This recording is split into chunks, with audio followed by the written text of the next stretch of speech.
শরীরে অগ্নাশয় যদি যথার্থ ইনসুলিন তৈরি করতে না পারে অথবা শরীরে ইনসুলিনের সঠিক কাজ ব্যাহত হয় তাহলে সেটাকে ডায়াবেটিস বলা হয়। এ রোগে আক্রান্ত রোগীদের ঘন ঘন প্রস্রাব হয়, অধিক তৃষ্ণার্ত অনুভব করে এবং বারবার মুখ শুকিয়ে যায়। আক্রান্তরা অতিশয় দুর্বলতা, সার্বক্ষণিক ক্ষুধা, স্বল্প সময়ে দেহের ওজন হ্রাস, চোখে ঝাপসা দেখা সহ নানান সমস্যায় ভোগে।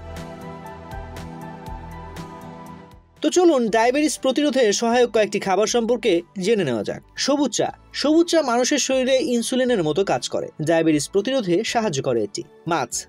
গবেষণায় দেখা গেছে মাছের ওমেগা 3 ফ্যাটি অ্যাসিড ইনসুলিনের সংবেদনশীলতাকে উন্নত করতে সাহায্য করে। এটি গ্লুকোজের ঘনত্ব কমিয়ে ডায়াবেটিস রোগের ঝুঁকি হ্রাসে সহায়তা করে। এতে চর্বিহীন প্রোটিন রয়েছে।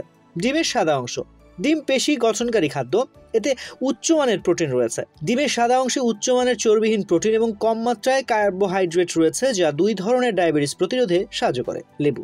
লেবু ও লেবু জাতীয় ফল ডায়াবেটিস প্রতিরোধে কাজ করে। গবেষণায় দেখা গেছে শরীরে ভিটামিন সি এর অভাবে ডায়াবেটিসের ঝুঁকি রয়েছে, তবে লেবু জাতীয় ফল খেলে ভিটামিন সি এর অভাব পূরণ হয়। সবুজ শাকসবজি। সবুজ শাকসবজি 2 ধরনের ডায়াবেটিস হওয়ার ঝুঁকি কমায়। পালং শাক, পাতাকপি, শালগম, ফুলকপি, বাঁধাকপি, লেটুস পাতা ইত্যাদি খাবারের ক্যালোরি এবং কার্বোহাইড্রেটের পরিমাণ কম।